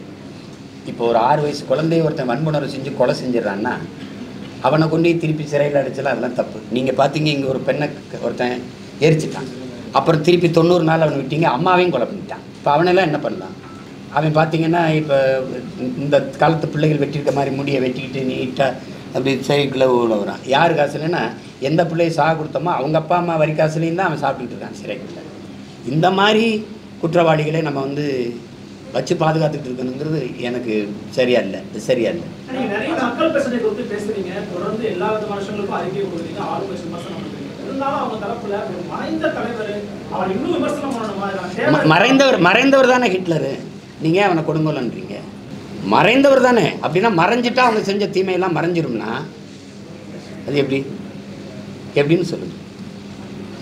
நீங்கள் செய்த குற்றம் சரித்திரத்தில் இவன் துரோகின்னு சொல்கிறீங்க. எப்படி சொல்கிறீங்க? எங்கள் பாட்டனுக்கு எதிராக இருந்த காக்கை வெண்ணியனை துரோகின்னு எப்படி சொல்றீங்க? இறந்துட்டார், புனிதர்னு சொல்லிடுவோம். எங்கள் பாட்டனுக்கு காட்டி கொடுத்த நல்லாங்கிற சமயக்காரன் இருக்கான், தீரன் சின்னமலையை காட்டி கொடுத்தாரு. அவர் வந்து இங்கே சாப்பிடுவார். ஒரு அப்போ பங்கர், அப்போயே பதுங்குழியில் வந்து காட்டி கொடுத்தா அவனை இப்போ அவன் செத்துட்டான். ஐயோ ரொம்ப நல்லவன் வரலாற்றில் பதிவு பண்ணிடலாமா? நீங்கள் செஞ்ச செயல்கள் தான் உங்களை காலமுறை அது நல்லவரா கெட்டவரான்னு எடுத்துகிட்டு போகும். நீங்கள் அதிகாரம் இருக்குங்கிறதுனால புனிதர் பட்டம் கட்டின எடுப்பது எப்படி நீங்கள் ஏற்பீங்க? இப்போ இயேசுவை காட்டி கொடுத்தாரு யூதாஸுங்கிறீங்க, இயேசுவும் இறந்துட்டார், யூதாஸும் இறந்துட்டாருன்னு வச்சுப்போம். யூதாஸ் நல்லவர் தான் அப்படி சொல்லுவீங்களா? அப்போ நீங்கள் ஏன் இறந்து போன ஜெயலலிதா எம்ஜிஆர் எல்லாம் பேசுகிறீங்க? ஒருத்தர் இறந்துட்டதுனாலே அவர் புனிதர் ஆயிடுவாங்கிற கருத்தை எப்படி நம்ம ஏற்க முடியும் சொல்லுங்கள்? எங்கள் அண்ணன் காசு இறந்ததுக்கு வயது தான், செத்தாலும் புலிகள் தான், அவர்கள் வாழ்ந்தாலும் மலத்தில் நிறைய புழுக்கள் தான் எழுதினார். அந்த அந்த படுகொலை எப்போ, அதுதான் உங்களுக்கு நினைவூட்ட வேண்டியது. கூட்டணி இல்லைன்னு சொல்லியிருக்கீங்க, தொடர்ச்சியாக விமர்சிச்சிருக்கீங்க. ஆனால் விக்கிரவாண்டி தேர்தலில் மட்டும் எதுக்கு அதிமுக கிட்ட ஆதரவு? அவங்க என்கிட்ட 3 தடவை ஆதரவு கேட்டாங்க, வேலை செஞ்சேன். ஆதரவு அவங்க நின்றுருந்தா கேட்க போகிறதில்ல, நிற்கலை. அதனால் உங்கள் வாக்குகளை பொது எதிரியை நம்ம வலுவான எதிரியாக வீழ்த்துறதுக்கு எனக்கு ஆதரிங்கன்னு கேட்டேன். அவ்வளோதான். இடைத்தேர்தலாம் எப்பவுமே ஆளுங்கட்சி தான் ஜெயிக்கும். இந்த குறிப்பா ஃபார்முலாலாம் கையாளுவாங்க. ஆர்கே நகர் ஃபார்முலா, ஈரோடு ஃபார்முலா, இந்த மாதிரி ஃபார்முலாலாம் கையாளுவாங்க. திருமங்கல ஃபார்முலா. ஆமா, திருமங்கல ஃபார்முலா. இந்த மாதிரி இருக்கிற நீங்க 15 நாள் இருந்து அங்கேயே பரப்புல இருந்து பண்ணீங்க. நீங்க ஏதாச்சும் ஃபார்முலா கையாண்டாங்களா? இல்ல உண்மையிலேயே அவங்க மீதான ஆட்சியில உள்ள நம்பிக்கை? அதே ஃபார்முலா, ஈரோடு கிழக்கு ஃபார்முலா தான். ஈரோடு பட்டியல் அடைக்கிறது தெரிஞ்சுக்கிட்டு தானே கேட்குறீங்க. அதே தான். பாட்டாளி மக்கள் கட்சி தலைவர் ராமதாஸ் அவங்க வந்து குறைந்த எண்ணிக்கையில் இருக்கிற ஜாதியினர் ஆட்சி செய்திருக்கார்கள், பெரும்பான்மை உள்ளவர்கள் ஆட்சி செய்யணும் அப்படிங்கிற மாதிரி சொல்லியிருக்காரு. அது எங்கள் ஐயாவுக்கு வந்து இப்போ என்னென்னா, இப்போ நாங்கள் ஐயாவை பெரிதாக மதிக்கிறேன், ரொம்ப பெரிதாக மதிக்கிறேன். ஆனாலும் சொல்கிறேன், பல முறை திமுகவோட கூட்டணி வைக்கும்போது எங்கள் ஐயாவுக்கு தெரியலையான்னு கேட்குறேன். தெரியுதில்ல, அந்த கருத்து சரியே தவிர இதை நீங்கள் அப்போ கேட்டிருக்கணும். எங்கள் ஐயாவுக்கு மது ஒழிப்பு கொள்கையில் உறுதியாக இருக்கார். மதுவை எவன் ஒழிக்கிறானோ, மது கடையை மூடுறானோ அவனோட நான் கூட்டணின்னு எங்கள் ஐயா சொல்லலை. சாதி வாரி கணக்கெடுப்பு நம்ம கேட்குறோம், குடிவாரியாக எண்ணுங்கிறோம். குடிவாரியாக எவன் என்றானோ அவனோட நான் கூட்டணின்னு எங்கள் ஐயா சொல்லலை. இப்போ பாருங்கள், நேர் எதிராக இருக்கிற பிஜேபியோட கூட்டணி வைக்கிறது நம்ம எப்படி ஏற்கிறது? இந்த கொள்கைக்கு நேர் மாறு அவன் நான் வகுப்பாரி பிரதிநிதித்துவத்துக்கு என்றைக்குமே அவன் இடம் கொடுக்க மாட்டான். அப்போ அவனோட கூட்டணி வச்சு என்ன பண்ண முடியும்? ஒரு ஓட்டுநாள் தம்பி என்னால் அந்த வலிமையை அவனுக்கு சேர்க்கணும். அப்போ அந்த கொள்கைக்கு இங்கே நீங்கள் திருப்பி அவர் தலைமையில் ஒரு அவன் அந்த இந்த சமூக நீதி கொள்கைக்கு நேர் எதிராக இருக்கிற ஒரு கட்சிக்கு போய் நான் ஓட்டு போட்டு வலிமை சேர்க்கறதுங்கிறது ஒத்த ஓட்டுனால் அது துரோகம் தானே தம்பி, அது தவறு தானே.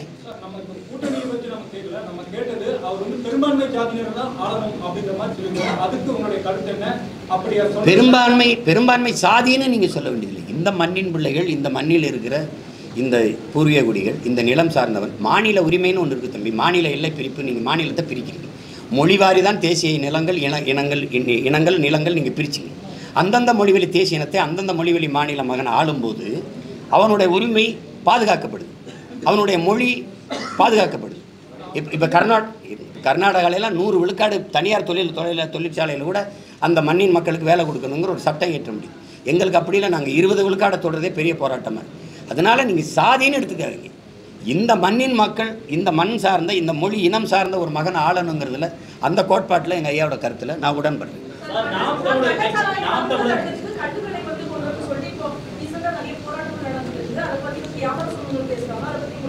இல்லை ரீசெண்ட்டுன்னு சொல்லாதீங்க. நீண்ட காலமாக எங்கள் ஐயா நல்லசாமி வந்து போராடிட்டு இருக்காங்க. அரசியல் சாசனமே கல் உணவின் ஒரு பகுதின்னு தான் சொல்லுது. சங்க இலக்கியிலிருந்து இந்த கல் இருக்குது, அது இருக்குது. ஐயா வைரமுத்து கூட அந்த பாடலில் எழுதியிருக்கா. அப்படி அது எழுதியிருக்காங்க. நம்ம எப்படி ஒவ்வொரு தேசியனத்துக்கும் ஒரு மது இருக்குது தங்கச்சி. ரஷ்யானா வோட்கா இருக்குது, மற்ற நாடுகள்லாம் ரம் இருக்குது, ஜின் இருக்குது, அப்படி இருக்குது. அதனால நம்மளுடைய குடிபானம்னு ஒன்று இருக்குது, மதுபானம். அது பனம்பால், தென்னம்பால், இந்த ஈச்சம்பால், இது மாதிரி மூலிகை, அது எந்த கலப்படம் இல்லாத தூய மதுவை வச்சுட்டு போகலாம். அதை தான் அவங்க சொல்கிறாங்க. வரும்போது வேளாண்குடி மக்கள் வாழ்வாங்க, அந்த பனை தென்னை பாதுகாக்கப்படும். இல்லைன்னா 150 ஆண்டு கால பனை காலவாய்க்கு, செங்கல் காலவாய்க்கு 100 ரூபாய்க்கு 150 ரூபாய்க்கு விற்கப்படுது. அதை பற்றி நம்ம கவலைப்படுறதில்லை. அதனால் அது இந்த சீம சாராய கடைகளை ஒழிச்சிட்டு நம்ம கல்லு கடையை திறந்து விடுவது சரிதான். கர்நாடக முதல்வர் தண்ணி கொடுக்குற அந்த ஒரு நிலைப்பாட்டுக்கு வந்திருக்காங்க. அவங்க மீண்டும் இல்லை, தொடர்ந்து தான் மீண்டும் வந்திருக்காங்க. தொடர்ந்து தான் இப்போ வந்து அனைத்து கட்சி கொடுத்தோம். நீங்க முன்னிலை பண்ண வேணா, ஒவ்வொரு முறையும் நீங்க போராட்டம் பண்ணிட்டு இருக்கிறீங்க. இனி வரக்கூடிய நாட்களாவது அரசு கூட்டுற அனைத்து கட்சி கூட்டத்துக்கே என்னை சேர்க்காது. இதுல நான் ஒரு அனைத்து கட்சி கொடுத்துக்கிட்டு இவங்க வர போறாங்களா? நீங்க போராடுங்கன்னு சொல்லுங்க, நான் போராடுறேன், அது நான் செய்வேன். அதான் சொல்ல அனைத்து கட்சி கொடுத்து யார்